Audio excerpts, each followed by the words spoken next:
नमस्कार बच्चों। आज हम पढ़ने जा रहे हैं कक्षा 7 का अध्याय 4 का प्रश्नावली 4.4 सरल समीकरण। इसमें जो है अभी तक आपने समीकरण बनाना सीखा था। इस अध्याय में जो है इस एक्सरसाइज में हम जो है समीकरण को कैसे हल करते हैं ये सीखेंगे। तो चलिए शुरू करते हैं। तो प्रश्न संख्या 1 कह रहा है कि निम्नलिखित स्थितियों के लिए समीकरण बनाइए और फिर उन्हें हल करके अज्ञात संख्याएं ज्ञात कीजिए। प्रश्न संख्या 1 में जो है कुछ वाक्य दिए गए हैं, उन वाक्यों से जो है हमको समीकरण बनाना है और उस समीकरण को जो है हमको हल करना है। यही कह रहा है प्रश्न संख्या 1 में। तो पहला जो वाक्य है वो कह रहा है कि एक संख्या के 8 गुने में 4 जोड़िए, आपको 60 प्राप्त होगा। प्रश्न संख्या 1 कह रहा है कि एक संख्या के 8 गुने में 4 जोड़िए, आपको 60 प्राप्त होगा। कर एक संख्या के 8 गुने में हमको 4 जोड़ना है। तो जैसे हम मान लेते हैं कि मान लिया हमने कि माना वह संख्या x है, ठीक है। और प्रश्न के अनुसार कह रहा है कि उस संख्या में जो है इस संख्या के 8 गुने में, 8 गुने का मतलब हो गया कि इस संख्या जो दिया हुआ है उसके 8 गुने में, 8 गुने का मतलब क्या हो गया 8 और गुणे x। और इसमें क्या करना हमको 4 जोड़ना है और 4 जोड़ने पे हमको क्या प्राप्त हो रहा है 60 प्राप्त हो रहा है। तो इसको आप समीकरण के रूप में लिख लेते हैं हम। तो 8x धन 4 बराबर 60, ये हमारा समीकरण हमको मिल गया। अब दूसरा इसमें कह रहा है कि इसको हल भी करना है, मतलब इसमें जो संख्या है x है, x का वैल्यू भी निकालना है हमको। तो x का वैल्यू निकालने के लिए क्या करेंगे हम, इस पक्ष को जो है, इस बाएं पक्ष को जो है वो दाहिने पक्ष की तरफ ले जाएंगे। तो 8x जब ये जो बायां पक्ष जब दाहिने पक्ष की तरफ जाता है तो वो जो है ऋण में बदल जाता है, जैसा कि आपको पता है। अगर नहीं पता है तो आप मेरी पिछली वीडियो को देख सकते हैं इसको समझने के लिए। तो ये धन 4 है तो उधर जाएगा तो ऋण 4 हो जाएगा। तो अब 8x बराबर 60 में से जब 4 घटाएंगे तो हो जाएगा 56। अब x बराबर हो गया, जब इस 8 को जब हम इधर ले जाते हैं तो जैसा मैंने पहले बता रखा है आपको कि जब इधर जो है गुणे का निशान होता है, जब वो दाहिने पक्ष में जाता है तो भाग के रूप में हो जाता है। तो इसे हम लिख देंगे 56/8। अब x का मान क्या आ गया, x का मान जो है जब इसे आप हल करेंगे तो ये 7 बार में विभाजित हो जाएगा, 8 सत्ते 56, ठीक है। तो x का मान आ गया 7। तो x का मान जो होगा हमारा 7 हो गया, यही इसका आंसर होगा, ठीक। क्वेश्चन नंबर 1 का जो बी का रहा है क्वेश्चन, जो वाक्य ये बनाया गया है, ये जो वाक्य है वो ये है कि एक संख्या का 1/5 घटा 4 संख्या 3 देता है। तो जो वाक्य है कह रहा कि एक संख्या का 1/4, तो मान लेते हैं, तो माना संख्या a है, a वह संख्या है जिसके 1/5 में 4 घटाने पे 3 प्राप्त होता है। तो मान लिया हमने संख्या a है, तो इसके हिसाब से तो a का जो है, जो प्रश्न के अनुसार क्या करेंगे हम, a जो है a का 1/5 में से 4 घटाते हैं तो हमको 3 प्राप्त हो रहा है। ये जो है प्रश्न अनुसार जो है इस तरह से हम लिखेंगे, जो वाक्य दिया हुआ है उसके अनुसार इस तरह से बनेगा ये। तो इसको समीकरण के रूप में लिख लेते हैं हम इसको। तो लिखेंगे a/5 ऋण 4 बराबर 3, ये हमारा समीकरण बन गया। तो वाक्य से जो है हमने समीकरण बना लिया। अब इसको हल भी करना है, तो हल कर लेते हैं इसको। तो क्या करते हैं हम हल करने के लिए, जैसा कि आपने जो भिन्नों का जो है जोड़ घटाना गुणा भाग जानते हैं, तो यहाँ जो है हम भिन्नों का जब घटाना करते हैं तो इन दोनों का जो है एलसीएम लिया जाता है। तो ये हो जाएगा 5 और 4 को 4/1 भी लिख सकते हैं। तो इसका जब एलसीएम निकालेंगे तो 5 होगा, ठीक है। अब ये क्या होगा a, और जब 5 से 5 को काटेंगे तो एक बार में विभाजित होता है, तो 1 हो गया ऋण, और 1 से जब 5 को काटे 5 बार में विभाजित होगा, तो 4 और गुणे 5 बराबर 3। अब इसे हल करते हैं तो क्या हो गया, 1 जो है वो साइलेंट हो जाएगा, 1 जो है उसको नहीं दिखाते हैं, हिडन हो जाएगा। तो a ऋण 20/5 बराबर 3, ठीक है। अब ये 5 जो है जब उधर जाएगा तो वो गुणे के रूप में हो जाएगा। तो अगला स्टेप जो होगा वो a ऋण 20 बराबर 3 गुणे 5। जब इधर भाग के रूप में हो कोई संख्या, जब जो है वो दाहिने पक्ष में जाता है तो वो गुणे के रूप में बदल जाता है। अगला स्टेप होगा a बराबर, अब ये ऋण 20 जो है जब दाहिने पक्ष में जाएगा तो वो धन 20 हो जाएगा। तो ये हो गया 15 और धन 20। a का मान हो गया हमारा 35। ठीक है, a का वैल्यू हमारा निकल गया और ये इसका आंसर हो गया। ठीक है, अब प्रश्न संख्या 1 का जो सी दिया हुआ है, जो वाक्य दिया हुआ है, कह रहा कि यदि मैं किसी संख्या का 3/4 लेकर इसमें 3 जोड़ दूं तो मुझे 21 प्राप्त होते हैं। तो प्रश्न के अनुसार कह रहा है कि यदि मैं किसी संख्या के 3/4 में, तो पहले हम मान लेते हैं, तो हमने मान लिया कि वह माना हुआ संख्या x है जिसके 3/4 में 3 जोड़ दें। ठीक है, तो प्रश्न के अनुसार तो संख्या के 3/4 में, तो संख्या क्या है हमारा x है, x का 3/4, x गुणे 3/4। ठीक है, प्रश्न के अनुसार ये बन रहा है 3/4 में 3 जोड़ दें। 3/4 में अगर हम 3 जोड़ दें तो हमें क्या मिल रहा है, तो हमें जो है 21 प्राप्त हो रहा है।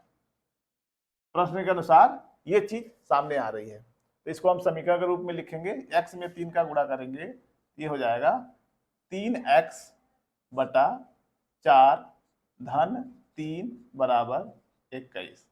ठीक है, ये हमारा समीकरण हमको मिल गया। ठीक, अब इस समीकरण को हल कर लेते हैं। तो समीकरण को हल करने के लिए क्या करेंगे, इसको और इसका एलसीएम निकाल के इसको हल करेंगे। तो 4 और 1 का मतलब इसके नीचे जो है 1 होता है। ठीक है, कोई भी पूर्ण संख्या है तो उसको हम जो है बटा 1 लिख सकते हैं। कोई भी पूर्ण संख्या हो, जैसे 5 लिखा तो 5 को 5/1 भी लिख सकते हैं। तो इसका और इसका एलसीएम 5, 4 और 1 का जब हम लघुत्तम निकालेंगे तो वो 4 ही होगा। ठीक है, तो ये हो जाएगा 3x गुणे 1, ठीक है, धन 3 गुणे 4 बराबर 21। ठीक, अब इसको हल करेंगे तो क्या हो जाएगा, ये 3x + 12/4 बराबर 21। अब इस 4 को जब हम दाहिने पक्ष में ले जाएंगे तो वो गुणे के रूप में हो जाएगा। तो 3x धन 12 बराबर 21 गुणे 4, और फिर इस 12 को हम जब दाहिने पक्ष में ले जाएंगे तो ये ऋण 12 हो जाएगा। तो 3x बराबर ये 21 को 4 में गुणा करेंगे तो हो जाएगा 84। तो ये 84 और ये जो 12 था, धन 12 जो था, ये इधर चला गया तो ऋण 12 हो गया। अब x बराबर, अब इस 3 को जो है हम दाहिने पक्ष में ले जाएंगे तो ये गुणे का है तो उधर जाएगा तो भाग के रूप में हो जाएगा। तो x बराबर, इसे जब हल कर रहे हैं हम, ये हो जा रहा है 72 और 3 जो है वो भाग के रूप में आ गया। x का मान जो आ गया वो, इसको आप कट करेंगे तो 24। ठीक है, तो x का मान ये आ गया, यही इसका आंसर होगा। ठीक है, ये इस तरह से इसका समीकरण बन जाएगा और ये इसका आंसर हो जाएगा। ठीक है, ये था क्वेश्चन नंबर 1 का सी का आंसर। अगर हम डी को देखें, प्रश्न संख्या 1 का जो डी है, जो वाक्य दिया हुआ है, जब मैंने किसी संख्या के 2 गुने में से 11 को घटाया तो परिणाम 15 प्राप्त हुआ। तो कह रहा किसी संख्या के 2 गुने में जब 11 घटाया तो परिणाम 15 प्राप्त हुआ। तो मान लेते हैं वो कौन सी संख्या है जिसके 2 गुने में से हमको 11 घटाना है। तो हमने मान लिया कि माना वो जो संख्या है वो p है। अब प्रश्न के अनुसार कह रहा है कि संख्या के 2 गुने में, तो संख्या क्या है, p है, तो इसका 2 गुना करेंगे तो क्या हो जाएगा, 2p। ठीक है, और इसमें से क्या करना है, 11 घटाना है हमको, प्रश्न के अनुसार जैसा कह रहा है। और जब हम 11 इसमें से घटा रहे हैं तो हमें जो है 15 प्राप्त हो रहा है। तो इस तरह से आपका ये समीकरण हो जाएगा। ये समीकरण हमको मिल गया, ये समीकरण हमने बना लिया। ठीक है, अब कह रहा है कि क्वेश्चन में ये भी है कि इसको जो है आपको हल भी करना है, मतलब p का मान भी निकालना है। तो p का मान निकाल लेते हैं। तो 2p बराबर जब ये ऋण 11 जो है जो वो दाहिने पक्ष में जाएगा तो धन 11 हो जाएगा, 15 और धन 11, तो 2p बराबर हो जाएगा। इसे जब आप करेंगे तो ये हो जाएगा 26। ठीक है, अब ये जो 2 है तो 2p को हम 2 गुणे p भी लिख सकते हैं। तो जो गुणे होता है वो जब दाहिने पक्ष में जाता है तो वो भाग के रूप में बदल जाता है, जैसा कि आपको पता है। ठीक है, तो p बराबर हो गया 26/2। ठीक, अब p का मान हम निकाल लेंगे तो 13, तो p का जो मान आया वो 13 आया। ठीक है, ये हो गया p का मान और ये हो गया इसका आंसर। तो प्रश्न संख्या 1 का जो ई है, जो वाक्य बना के दिया हुआ है कि मुन्ना ने 50 में से अपनी अभ्यास पुस्तिका की संख्याओं के 3 गुने को घटाया तो उसे परिणाम 8 प्राप्त हुआ। तो कह रहा कि मुन्ना ने जो है 50 में से जितनी भी उसके पास अभ्यास पुस्तिकाएं हैं, तो अभ्यास पुस्तिकाओं के 3 गुने को जब घटाया तो उसे जो है 8 प्राप्त हो रहा है। तो मान लेते हैं कि मुन्ना के पास माना मुन्ना के पास जो है x अभ्यास पुस्तिकाएं हैं। तो प्रश्न के अनुसार कह रहा है कि 50 में से अभ्यास पुस्तिकाएं कितनी है, x है, तो इसका 3 गुना क्या हो जाएगा, वो हो जाएगा 3x। तो इसको जब हम घटा रहे हैं तो हमें परिणाम के रूप में 8 प्राप्त हो रहा है। तो ये हमारा समीकरण हो गया। अगर समीकरण को अब लिखें, हम समीकरण को अगर हम व्यवस्थित करें तो ये हो जाएगा -3x धन 50 बराबर 8। ठीक है, तो समीकरण को व्यवस्थित करने पे हमें ये प्राप्त हो रहा है। अब हमें समीकरण को हल करना है, तो समीकरण को हल कर लेते हैं। तो ये हो जाएगा -3x और ये जो धन 50 है जब वो दाहिने पक्ष में जाएगा तो वो ऋण 50 हो जाएगा, तो बराबर 8 ऋण 50। अब अगला स्टेप में क्या करेंगे, इस -3 को उधर लेके जाएंगे, या फिर यही रहने देते हैं। अभी इस स्टेप में लिख देते हैं 3x बराबर, इसको जब हम घटा रहे हैं तो -42 होगा। ठीक है, तो इस ऋण से जो है हम इस ऋण को काट सकते हैं। ठीक, तो अब क्या करेंगे, अब हमारे पास बचा 3x बराबर 42। अब x का मान निकालना है हमको, तो इस 3 को जो है हमको दाहिने पक्ष में ले जाना पड़ेगा। तो दाहिने पक्ष में ले जाएंगे तो ये क्या हो जाएगा, ये भाग के रूप में आ जाएगा। ठीक, और इसको जब हमने हल किया तो ये हो जाएगा 14। ठीक है, तो x का मान आ गया हमारा 14। ठीक है, यही इसका आंसर होगा। प्रश्न संख्या 1 का जो f है वो दिया हुआ है कि इबेनहल एक संख्या सोचती है, वह इसमें 19 जोड़कर योग को 5 से भाग देती है तो उसे 8 प्राप्त होता है। तो एक लड़की है, उसका नाम है इबेनहल। तो इबेनहल जो है एक संख्या सोचती है, ठीक है, और उस संख्या को सोच के जो है उसमें 19 जोड़ देती है। 19 जोड़ने के बाद क्या करती है, फिर उसमें 5 से भाग देती है तो उसको जो है 8 प्राप्त होता है। तो सबसे पहले मान लेते हैं कि जो वो संख्या सोची है, तो जो इबेनहल है उसने जो है संख्या जो सोचा है, वो मान लो वो संख्या उसने n सोचा है। ठीक है, तो प्रश्न के अनुसार लिखेंगे वो क्या कर रही है, n में जो है 19 जोड़ रही है। 19 जोड़ के जो है उसमें जो है 5 से भाग दे रही है। ठीक है, तो उसको जो है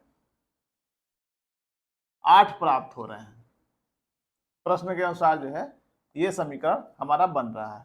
ठीक, तो अब अभी समीकरण हमारा तैयार नहीं है, तो क्या करेंगे, इस 5 को जो है हमको दाहिने पक्ष में ले जाएंगे। तो n + 19 बराबर 8 में जब उधर जाएगा तो ये हो जाएगा 8 गुणे 5 बराबर 40 हो जाएगा। तो ये हमारा समीकरण बन गया। ठीक है, जो वाक्य दिया था उस वाक्य से हमने ये समीकरण प्राप्त किया है। तो अब इस समीकरण को हल कर लेते हैं। तो अब क्या करेंगे, n बराबर, जब ये धन 19 जो है जब उधर जाएगा तो वो ऋण 19 हो जाएगा, तो 40 और ऋण 19। तो इसे जब हल किया तो n बराबर आ गया हमारा 21। ठीक है, ये n का मान हो गया हमारा, समीकरण हमारा n हो गया। जो इबेनहल है वो जो संख्या 21 सोच रही है, यही इसका आंसर हो गया। ठीक है, ये जो हो गया क्वेश्चन नंबर 1 का f का हल हो गया। तो प्रश्न संख्या 1 का जो जी दिया हुआ है वो दिया है कि अनवर एक संख्या सोचता है, यदि वह इस संख्या के 5/2 में से 7 निकाल दे तो परिणाम 23 है। तो जैसा क्वेश्चन में कह रहा है कि अनवर जो है एक संख्या सोच रहा है और उस संख्या में वो क्या कर रहा है, 5/2 जो है, इस संख्या के 5/2 में से जो है 7 जो है वो निकाल दे रहा है, मतलब घटा दे रहा है, तो उसको परिणाम के रूप में जो है 23 प्राप्त हो रहे हैं। ठीक है, तो इसको हम समीकरण के रूप में कैसे लिखेंगे, तो जो वो संख्या सोच रहा है, तो मान लिया हमने, तो हमने मान लिया कि माना अनवर जो संख्या सोचता है वो संख्या x है। ठीक है, तो कह रहा कि वो जो संख्या सोच रहा है तो उसका 5/2, तो प्रश्न के अनुसार क्या है कि x का 5/2 में से 7 घटा देता है, निकाल देता है, तो उसको जो है 23 प्राप्त हो रहे हैं। ठीक है, प्रश्न यही कह रहा है। ठीक है, वाक्य में यही बताया गया, तो इसको हम समीकरण के रूप में लिख लेते हैं। ये हो जाएगा 5x/2 ऋण 7 बराबर 23। ये हमारा समीकरण मिल गया। ठीक है, अब हमें इसे हल करना है, x का मान निकालना है, कौन सा संख्या वो सोच रहा है उसका वैल्यू हमको निकालना है। ठीक है, तो इसे हल करना है, एक तरफ 7 है, एक तरफ जो है फ्रैक्शन के रूप में है, भिन्न के रूप में है। तो इसे हल करने में क्या करते हैं, हम पहले लघुत्तम निकालते हैं। तो ये 2 लघुत्तम आ गया, ये हो जाएगा 5x ऋण, ये हो जाएगा 7 × 2 बराबर 23। ये हो गया 5x ऋण 14 बराबर 23/2। ठीक है, ये 2 जब उधर जाएगा तो ये गुणे के रूप में हो जाएगा, तो 5x ऋण 14 बराबर 23 में 2 का गुणा करेंगे तो हो जाएगा 46। ठीक है, तो अब 5x बराबर ये ऋण 14 जो है जब उधर जाएगा तो धन 14 हो जाएगा, तो 46 और धन 14। ठीक है, तो क्या हो जाएगा, ये 5x बराबर 60। ठीक है, अब इस 5 को जब इधर ले जाएंगे तो बट्टे के रूप में हो जाएगा, तो 60/5, और इसे जब हल करेंगे तो हो जाएगा 12। x बराबर हो गया 12, यही इसका आंसर होगा। ठीक है, तो अनवर जो संख्या सोचता है वो संख्या 12 होगी। ये थे प्रश्न संख्या 1 के सभी सवालों के हल। अब देखेंगे हम प्रश्न संख्या 2। तो प्रश्न संख्या 2 देखते हैं, कह रहा कि निम्नलिखित को हल कीजिए। तो कुछ वाक्य दिए गए हैं, उन वाक्यों को हल करना है। तो क्वेश्चन ये है, प्रश्न ये है, जो ए है, कह रहा है कि अध्यापिका बताती हैं कि उनकी कक्षा में एक विद्यार्थी द्वारा प्राप्त किए गए अधिकतम अंक प्राप्त किए न्यूनतम अंक का दुगुना जमा 7 है। प्राप्त किए गए अधिकतम अंक 87 है, तो प्राप्त किए गए न्यूनतम अंक क्या है। तो सबसे पहले हम मान लेते हैं कि न्यूनतम अंक क्या है। ठीक है, तो माना हमने, तो न्यूनतम अंक जो है x है, और ये बताया है कि अधिकतम अंक इसमें क्या है। तो हमें जो है इस क्वेश्चन में बताया गया है कि न्यूनतम अंक हमको नहीं पता है, लेकिन अधिकतम अंक जो है, जो क्लास में बच्चे पाए हैं, जो अधिकतम अंक है वो 87 है, 87 है। ठीक है, तो ये 2 चीजें दिया गया है। इसमें कह रहा है कि जो न्यूनतम अंक है, तो जो कह रहा है जो अधिकतम अंक हमें मिला है वो जो है वो न्यूनतम अंक के अनुसार, तो प्रश्न के अनुसार कह रहा है कि न्यूनतम अंक, तो न्यूनतम अंक क्या है, x है, तो कह रहा है इसके 2 गुने में। ठीक है, 2 गुने में 7 जमा करने पर, मतलब 7 जोड़ने पे, तब हमको जो है 87 प्राप्त होता है, तो मतलब अधिकतम अंक हमें प्राप्त होता है। प्रश्न के अनुसार ये कह रहा है कि न्यूनतम अंक के 2 गुने में 7 जोड़ने पे हमें अधिकतम अंक प्राप्त हो रहा है, तो अधिकतम अंक कितना है, 87 है। ठीक है, तो हमें ये चीज हमें मिल रहा है प्रश्न के अनुसार, तो इसे अब समीकरण के रूप में लिख लेते हैं। ये हो जाएगा 2x धन 7 बराबर 87। ठीक है, समझ में आया बच्चों आपको। ये कह रहा है क्वेश्चन में कि जो एक क्लास में जो है, जो न्यूनतम अंक एक बच्चे ने पाया है, तो उस न्यूनतम अंक को अगर 2 गुना करके और उसमें 7 जोड़ दिया जाए, तो जो क्लास में जो बच्चा सबसे हाईएस्ट नंबर पाया है तो उसके बराबर हो जा रहा है। ठीक है, तो वही चीज है कि x मान लीजिए न्यूनतम अंक है, तो उसका 2 गुना कर दिया हमने और उसमें 7 जोड़ दिया, तो हमें अधिकतम अंक, क्लास का जो बच्चा अधिकतम अंक पाया है वो उसके बराबर हो जा रहा है। ठीक, तो ये इसका इस तरीके से समीकरण बन गया। ठीक, अब इसको हम हल कर लेते हैं, न्यूनतम अंक का पता चल जाएगा हमें। तो 2x बराबर, जब ये धन 7 उधर जाएगा तो हो जाएगा 87 और ऋण 7 हो जाएगा, और x बराबर हो जाएगा, ये हो जाएगा 80, और ये 2 जब उधर जाएगा तो भाग के रूप में आ जाएगा। ठीक है, तो इसे जब हम हल कर रहे हैं ये 40 बार में विभाजित हो जाएगा। x का मान जो आ गया हमारा वो 40 हो गया। ठीक है, तो क्लास में जो न्यूनतम अंक किसी बच्चे ने पाया है वो न्यूनतम अंक 40 पाया है, और अधिकतम अंक जिस बच्चे ने पाया है वो पाया है 87। ठीक है, ये हो गया ए का हल। प्रश्न संख्या 2 का जो बी है वो कह रहा है कि किसी समद्विबाहु त्रिभुज के आधार कोण बराबर होते हैं, शीर्ष कोण 40 है, इस त्रिभुज का आधार कोण क्या है। प्रश्न संख्या 2 का जो बी है वो कह रहा है कि एक समद्विबाहु त्रिभुज है, ऐसे जो है एक त्रिभुज है, तो समद्विबाहु त्रिभुज उसे कहते हैं जिसके दो जो बेस एंगल हैं, जो आधार कोण है, मतलब ये आधार कोण होंगे, ये दोनों बराबर होते हैं समद्विबाहु त्रिभुज में। ठीक है, तो कह रहा है कि इसमें जो है दो कोण बराबर होते हैं समद्विबाहु त्रिभुज में। ठीक है, और इसका शीर्ष कोण जो है, ये जो शीर्ष कोण है वो 40 डिग्री है। ठीक है, तो 40 डिग्री है, तो कह रहा है कि बताइए इसका जो है वो आधार कोण कितना है।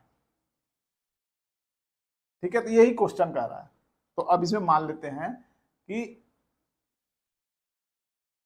जैसे आधार कोण जब एक निकल जाएगा तो हमें दूसरे का भी पता चल जाएगा, क्योंकि समद्विबाहु त्रिभुज में दोनों आधार कोण बराबर होते हैं, जितना मान इसका होगा उतना ही मान दूसरे कोण का भी होगा।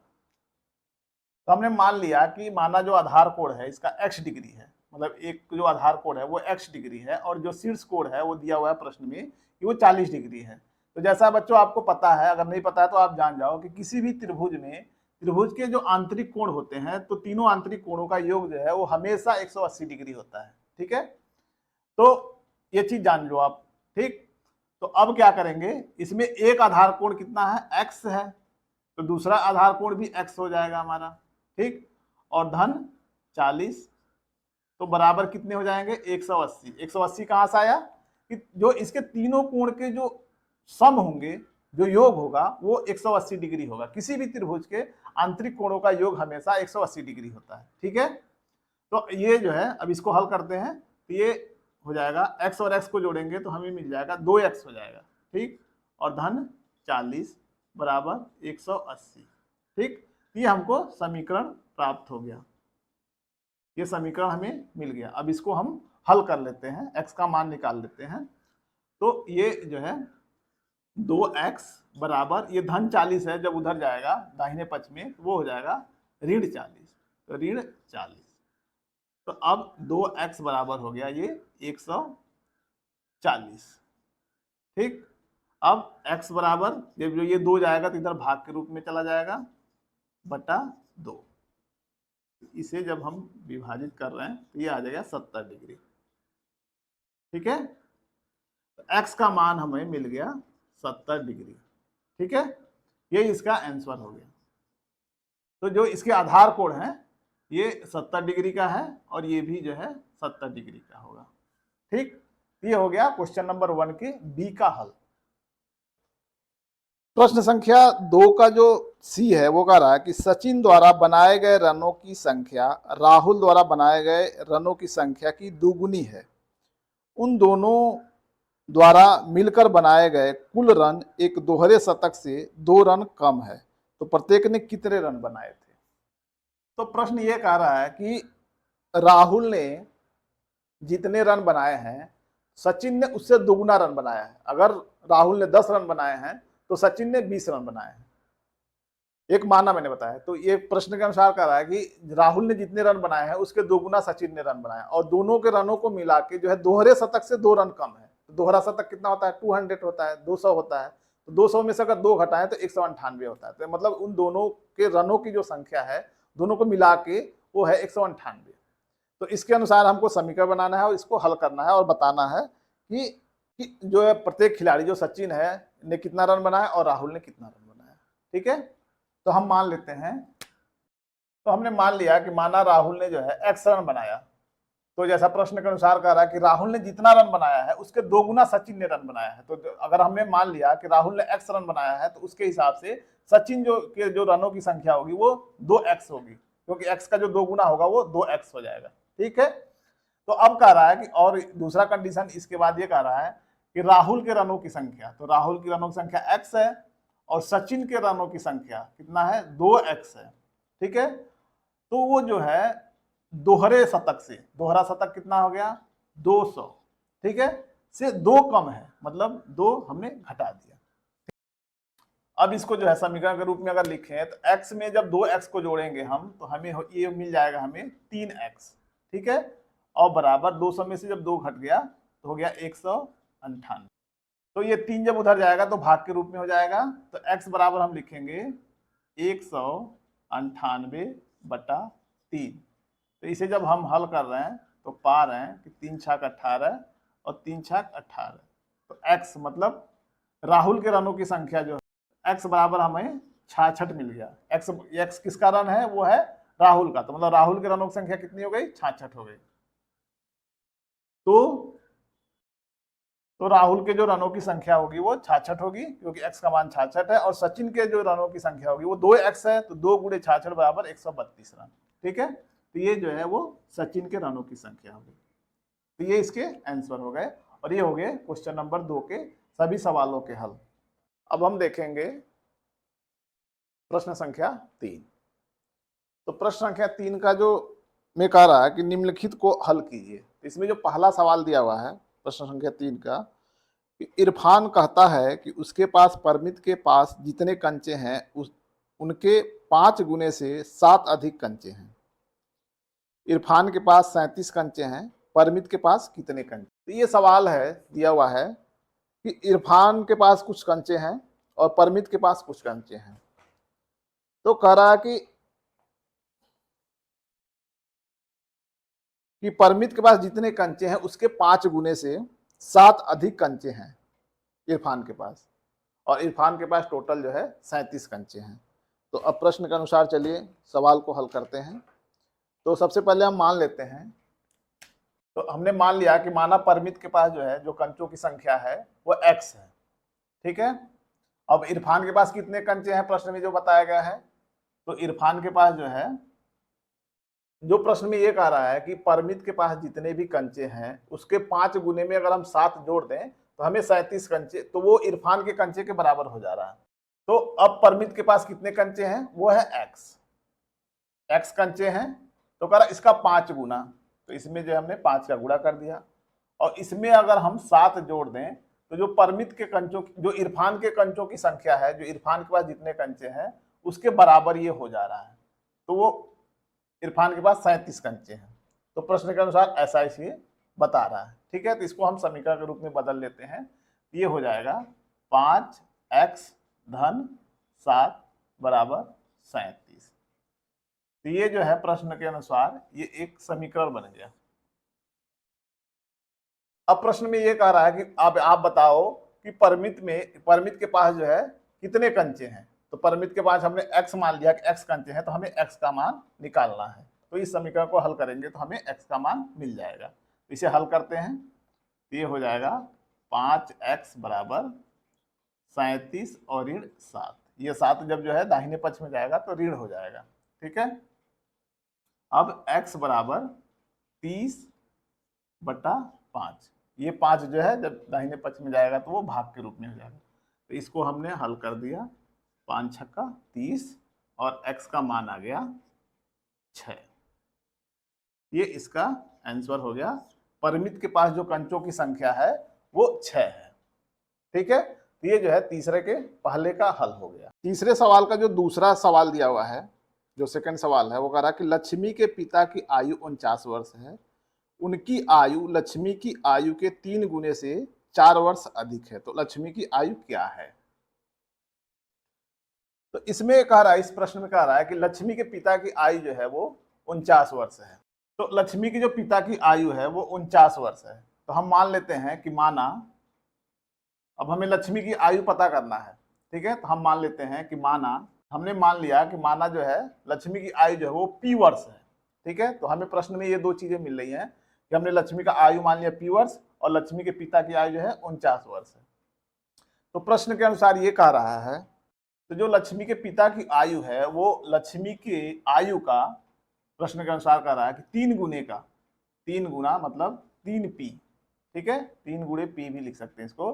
3p धन 4 बराबर 49। प्रश्न के अनुसार ये कह रहा है कि लक्ष्मी की आयु का 3 गुना में अगर धन 4 कर दें तो वो जो है लक्ष्मी के आयु के लक्ष्मी के पिता के आयु के बराबर हो जा रहा है। तो लक्ष्मी के आयु कितनी है, p है, तो वो 3p हो गया और उसमें हमने 4 जोड़ दिया तो वो जो है लक्ष्मी के पिता के आयु के बराबर हो गया। ठीक, तो इसको हम हल कर लेते हैं। तो ये हो गया 3p धन 4 बराबर 49। ठीक, ये बन गया समीकरण प्रश्न के अनुसार। ठीक, अब इसमें हमें लक्ष्मी की आयु पता करना है। प्रश्न में ये कह रहा है तो हम p का मान निकाल लेते हैं। तो ये अगला जो स्टेप होगा 3p बराबर 49 और ये जब धन 4 है, जब दाहिने पक्ष में जाएगा तो ऋण 4 हो जाएगा। ये हो गया p बराबर, ये इसे हम घटा देंगे तो हो जाएगा 45 और ये 3 जब दाहिने पक्ष में जाएगा तो भाग के रूप में आ जाएगा और जब इसे हम हल करेंगे तो ये आ जाएगा 15। ठीक, तो लक्ष्मी की आयु जो है वो 15 वर्ष है। ठीक, ये हो गया तीसरे का सेकंड का उत्तर। जो तीसरे का जो तीसरा सवाल दिया हुआ है वो कह रहा है कि सुंदर ग्राम के निवासियों ने अपने गांव के एक बाग में कुछ पेड़ लगाए। इनमें से कुछ पेड़ फलों के पेड़ थे। उन पेड़ों की संख्या जो फलों के नहीं थे, फलों वाले पेड़ों की संख्या के 3 गुने से 2 अधिक थी। यदि पेड़ों की संख्या जो फलों के नहीं थे 77 हैं तो लगाए गए फलों की पेड़ों की संख्या क्या थी। प्रश्न बड़ा है, इसको ध्यान से समझना है आपको कि कैसे इससे जो है हमको समीकरण निकालना है और कैसे समीकरण को हल करना है। तो आप अपने किताब को देखो। तो इसको हल करने से पहले सबसे पहले हम देख लेते हैं कि इस प्रश्न में हमें मिल क्या क्या रहा है। तो पहला चीज जो मिल रहा हमको, तो एक बाग में कुछ जो है फल वाले वृक्ष लगाए गए हैं और कुछ जो है बिना फल वाले वृक्ष लगाए गए हैं। तो प्रश्न में ये बता रहा है कि जो बिना फल वाले पेड़ों की संख्या है, तो प्रश्न में ये बताया कि जो बिना फल वाले पेड़ हैं उन पेड़ों की संख्या 77 है। ठीक है, तो हम मान लेते हैं कि जो फल वाले पेड़ हैं वो कितने हैं। तो मान लिया हमने कि मान लिया कि जो फल वाले पेड़ों की संख्या है वो x है और बिना फल, और इसमें प्रश्न में दिया है कि बिना फल वाले पेड़ों की संख्या 77 है और हमने ये मान लिया कि बिना जो फल वाले पेड़ हैं उनकी संख्या x है। तो अब प्रश्न के अनुसार चलते हैं हम। तो प्रश्न के अनुसार ये कह रहा है कि जितना फल वाले पेड़ों की संख्या है उसके 3 गुने में अगर हम 2 जोड़ दें तो हमें बिना फल वाले पेड़ों की संख्या मिल जा रही है। तो समीकरण बनाते हैं प्रश्न के अनुसार। तो कह रहा है कि बिना फल वाले पेड़ों की संख्या का 3 गुना। तो बिना फल वाले पेड़ों की संख्या कितनी है, x है, इसका 3 गुना और इसमें हम 2 अगर जोड़ दें तो हमें बिना फल वाले पेड़ों की संख्या मिल जा रही है। तो बिना फल वाले पेड़ों की संख्या कितनी है, वो है 77। ठीक, तो इसको समीकरण बना लेते हैं। तो ये हो गया 3x धन 2 बराबर 77। ये जो है इस प्रश्न से ये समीकरण हमको मिल गया। ठीक, अब इस समीकरण को हल कर लेते हैं, x का मान निकाल देते हैं। x का मान निकाल देंगे हमें जो है फल वाले पेड़ों की संख्या पता चल जाएगा। तो इसको हल कर लेते हैं। तो ये अगला चरण जो होगा 3x बराबर 77 और ये प्लस 2 जो है वो इधर जाएगा, ऋण 2 हो जाएगा। अगला चरण लिखेंगे x बराबर, अब इसको हल करेंगे तो ये आ जाएगा 75 और ये 3 जो है वो जब दाहिने पक्ष में जाएगा तो ये नीचे आ जाएगा। इसको जब हम हल करते हैं तो ये आ गया 25। ठीक, तो इस प्रश्न में जो है फल वाले पेड़ों की संख्या जो है वो 25 हो गई। अब दूसरा जो है इसमें कह रहा है कि दूसरा जो सवाल इसमें पूछा है कि इसमें टोटल मतलब बाग में कितने पेड़ हैं। तो हमें जो है बिना फल वाले पेड़ों की संख्या 77 है और फल वाले पेड़ों की संख्या 25 है। तो इसको जोड़ देंगे तो बाग में कुल जो पेड़ों की संख्या होगी वो 77 जो कि ये बिना फल वाला पेड़ है और 25 जो है फल वाले पेड़ है। तो इनको दोनों जोड़ देंगे तो 102 पेड़ है। यही इसका जो है उत्तर हो गया कि बाग में जो है टोटल 102 पेड़ हैं। ठीक है, ये हो गया प्रश्न संख्या 3 का तीसरा और प्रश्न संख्या 3 के सभी सवालों का हल। ठीक है, अब देखेंगे हम प्रश्न संख्या 4। प्रश्न संख्या 4 कह रहा है जैसा कि बच्चों आप अपने किताब में देखोगे कि निम्नलिखित पहेली को हल कीजिए। एक पहेली दे रखा है, इसको हल करना है। कह रहा कि मैं एक संख्या हूं, मेरी पहचान बताओ, मुझे 7 बार लो और एक 50 जोड़ो। एक तिहरे शतक पहुंचने के लिए आपको अभी भी 40 चाहिए। तो ये एक पहेली दे रखा है, इस पहेली को जो है हमें सुलझाना है, ठीक है। और ये कह रहा है कि आप जो है संख्या बताइए, कि मैं एक संख्या हूं कह रहा है। तो आप अपने किताब में देखेंगे इस पहेली को। तो कह रहा मैं एक संख्या हूं, तो हमने मान लिया, माना, तो कह रहा मैं एक संख्या हूं, तो हमने मान लिया कि माना हुआ संख्या जो है x है। तो ये कह रहा कि मुझे 7 बार लो, ठीक है। तो कोई भी चीज, किसी भी संख्या को आप 7 बार लोगे तो वो 7 गुना हो जाएगा, ठीक है। जैसे 1 को 7 बार लिया जाए तो वो 7 हो जाएगा, ठीक है। 2 को अगर 7 बार लें तो 14 हो जाएगा, तो उसका 7 गुना। तो मान लिया हुआ संख्या क्या है, x है, तो इसको कह रहा 7 बार लो, तो मतलब 7 बार अगर हम उसे जोड़ें तो वो हो जाएगा 7 गुणे x, ठीक। और क्या कह रहा है इसमें, इस पहेली में, और एक 50 जोड़ो, और इसमें कह रहा है कि एक जो है इसमें 50 जोड़ो, ठीक। ये हो जा रहा है, कह रहा है कि मैं जो तिहरे शतक से पहुंचने से अभी 40 चाहिए। तो मुझे तिहरा शतक कितना होता है, 300 होता है, 300 होता है, ठीक है। तो कह रहा तिहरा शतक पहुंचने के लिए हमको जो है 40 और चाहिए, मतलब इसमें से 40 हम कम कर देंगे, ठीक। कि तिहरे शतक पहुंचने के लिए हमको 40 की जरूरत है, तो हम इसमें से 40 घटा देंगे। अब समीकरण बनाते हैं इसको। तो समीकरण बनेगा 7x धन 50 बराबर 260। तो ये जो है इस पहेली के अनुसार हमको ये समीकरण मिल गया, ठीक। इस समीकरण को हल करेंगे, x का मान निकालेंगे तो हमें वह संख्या मिल जाएगा। तो इसे हल करते हैं, तो ये हो जाएगा 7x बराबर 260, और ये धन 50 जो है वो इधर जाएगा तो ऋण 50 हो जाएगा। अगला स्टेप करेंगे, x बराबर 210, जब 250 में से 260 में से 50 घटाएंगे तो 210 बचेगा, और ये 7 जो है वो भाग के रूप में आ जाएगा। अब x का मान हम इसे अगर सॉल्व करें तो ये जो है 30 बार में विभाजित हो जाएगा, ठीक। तो x का मान आ गया 30।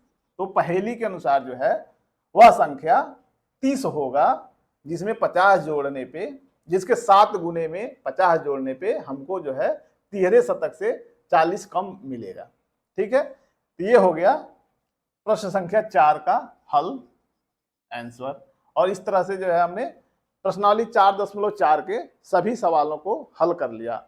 उम्मीद करता हूं कि आपको जो है समीकरण से संबंधित सवाल जो है हल करना आ गया होगा।